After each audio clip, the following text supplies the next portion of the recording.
Yo, what's up mga tol?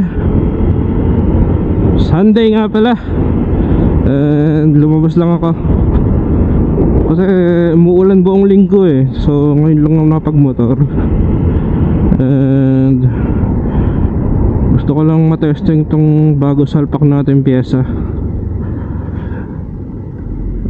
Nagkabit nga pala tayo ng RCB Flow Pro na rear shock. Yan. So far medyo matigas yung settings na ginawa ko.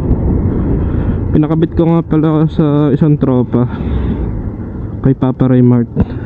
Shoutouts. So pinaset ko siya ng medyo matigas kasi hindi naman ako lang lagi yung nasakay sa motor, inaangkas ko din yung misis ko, kaya hindi ko siya pinaset ng malambot. So itong settings ko, tingin ko naman is okay na angkasan, and so far yeah, ramdam mo talaga yung pinagkaiba niya sa stock. Kasi yung stock ko po siya napaka sakit sa likod eh.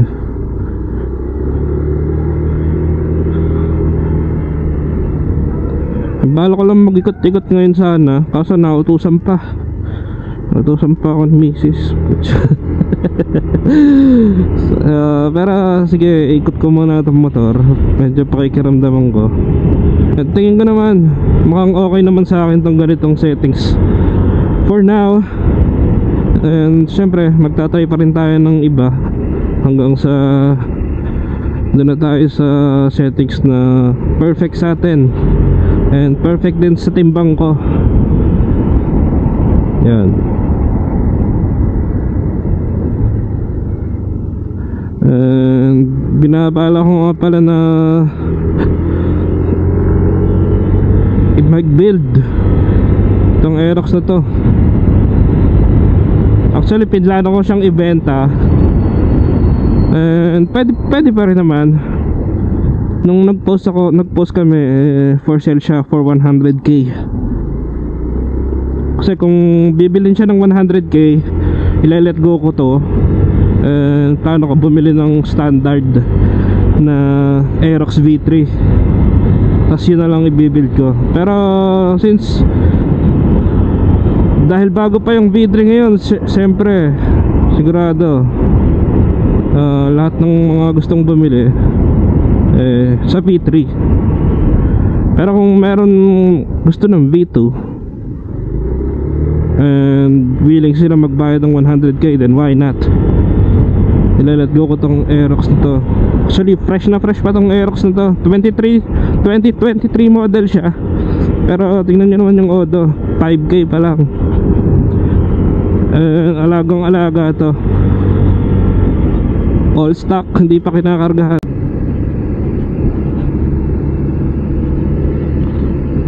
Ayun no, all stock, hindi kinargahan. So kung bibilin siya ng gustong magkarga, pwede.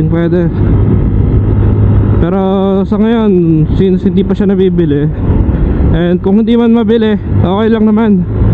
Wala naman akong problema dito sa V2. Para pa rin siyang brand new manakbo hanggang ngayon eh, sa totoo lang.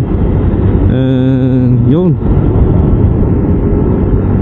plano ko nga na i-build tong Aerox natin na aligned sa circuit concept. I'm sure alam nyo kung ano yung circuit concept. Siya yung sikat na build ngayon sa mga motor, especially sa Aerox. Ang daming motor na ganun ng build ngayon eh, kaya parang ganun yung trip kong gawin sa kanya, yung mga naka fender delete. Hindi ko sure kung magkakarga ako, pero sigurado down the line baka maengganyo din ako magkarga.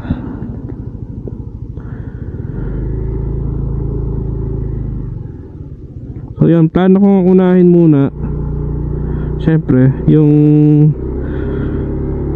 rear shock, inuna ko na. Ang isusunod ko itong braking system. So meron na akong mga piyesang nakaabang. Budget na lang hinihintay. Hindi kasi pwedeng basta bilhin eh, kasi meron din naman tayong ibang pinaglalaanan sa baby ko. Kaya yun, siguro slowly natin gagawin. Tsaka bukas bibili pa kaming head unit para dun sa Innova. So medyo masakit din yun. Sayang, pang JBT na front shock na sana yun. Pero yan, dahil ngayon nga ang nauna sa listahan, edi yun muna ang bibili namin. Then susunod na sigurado isa-isahin ko na yung sa braking system nito, mula dito sa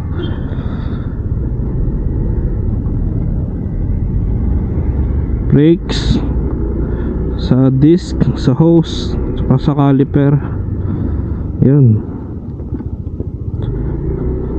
yung mga trip natin gawin. Dami tayong plano, pero syempre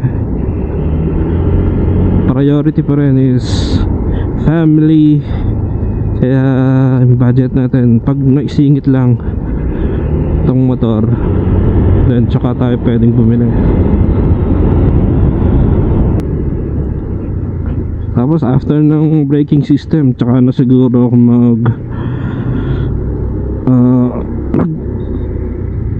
magtotono ng CVT. Hindi ko pa alam kung ano magandang bilhin eh. Actually ngayon stock pa to lahat ng CVT ko. Magpapaturo lang ako sa tropa, kasi hindi talaga ako magaling dyan sa mga ganyan-ganyan eh. Hindi ko naman hinahabol na lumakas yung motor ko, no, yung sobrang bilis. Kasi kita nyo naman pag nagra-ride kami, hindi naman kami bumabakbak talaga. Kaya yun, basta magkaroon lang ng makapalag-palag lang motor natin sa mga tropang kargado, eh okay na ako, makasabay lang.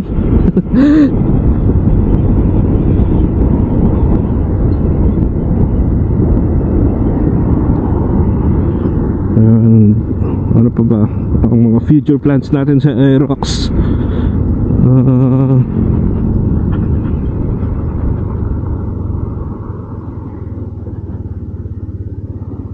Tayo, babalik to rin kapag yung park.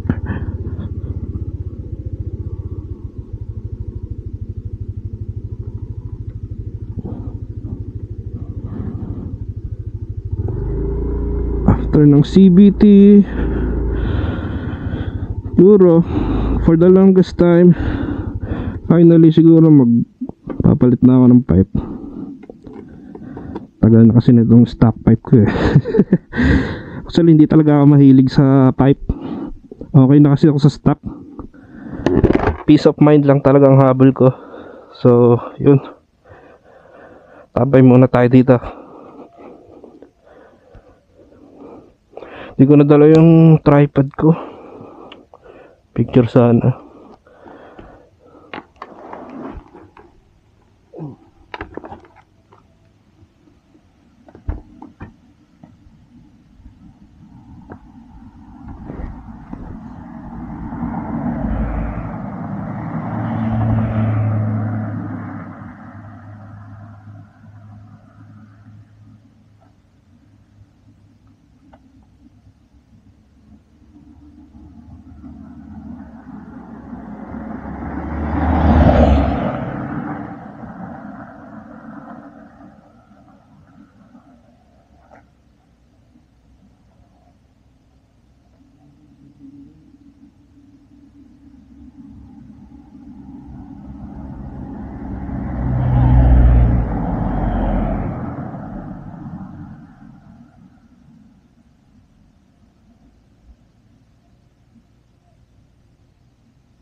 Yun, nakapag-withdraw na ako.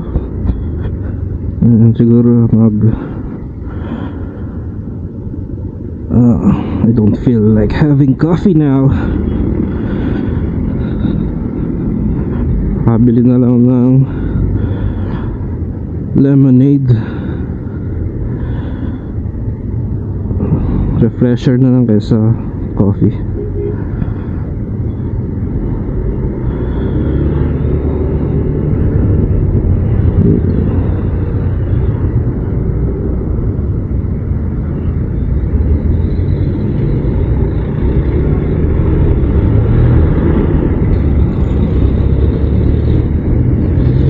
Oh shit like that.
Dito na lang saka feature.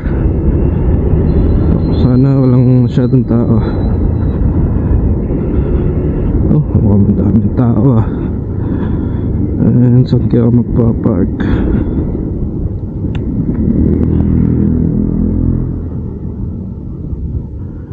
I need a parking space.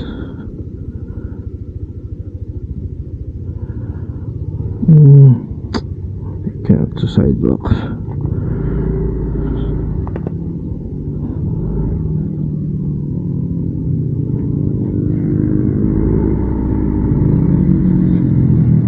Ito lang siguro dito.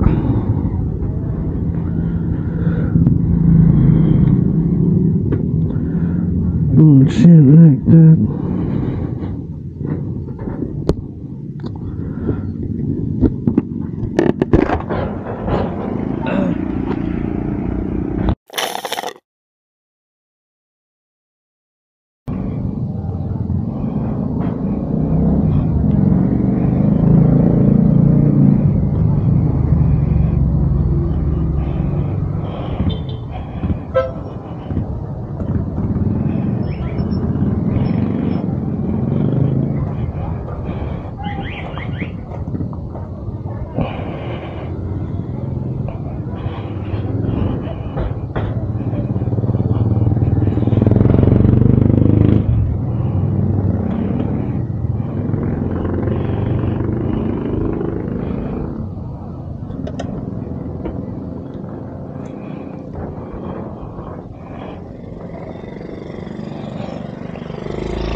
Hey boys, we're going home.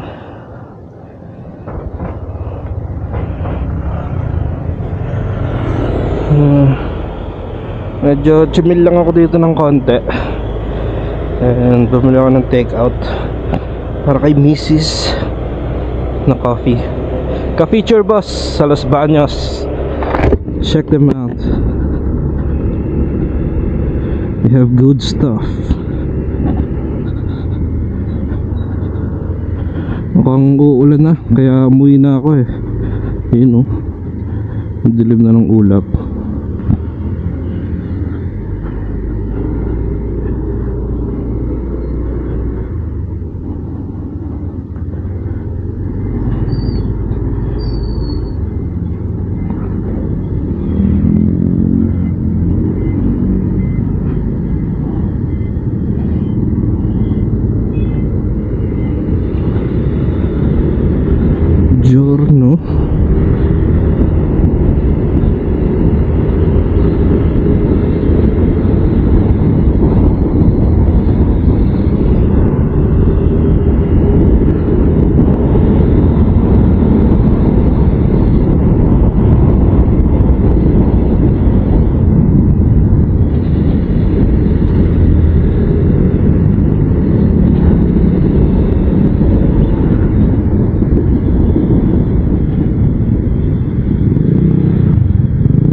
dami na din mga nag-food panda, Lalamove tsaka Grab.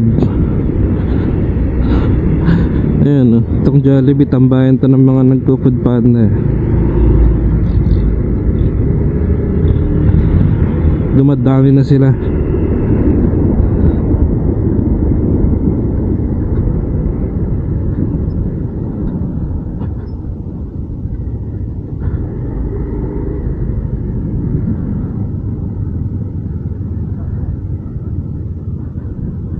Tell me if your friends are at home.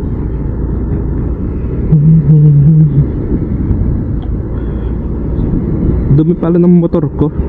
Kanina ko lang napansin na dun sa parking ng cafe.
Must hurry.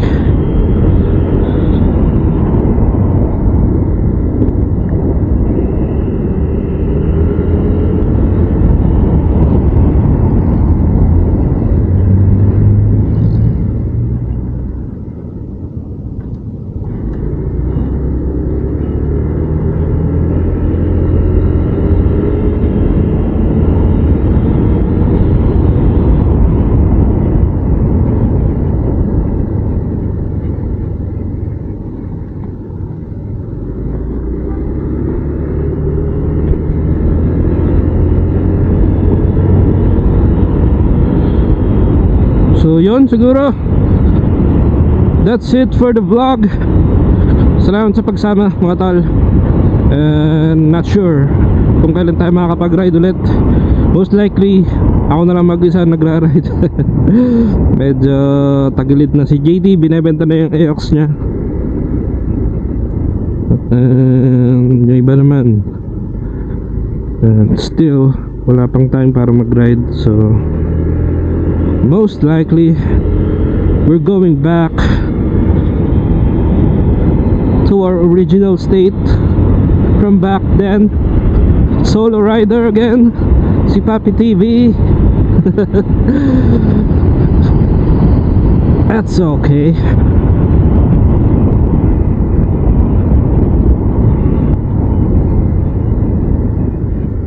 So yun, kita tayo sa susunod, hopefully soon.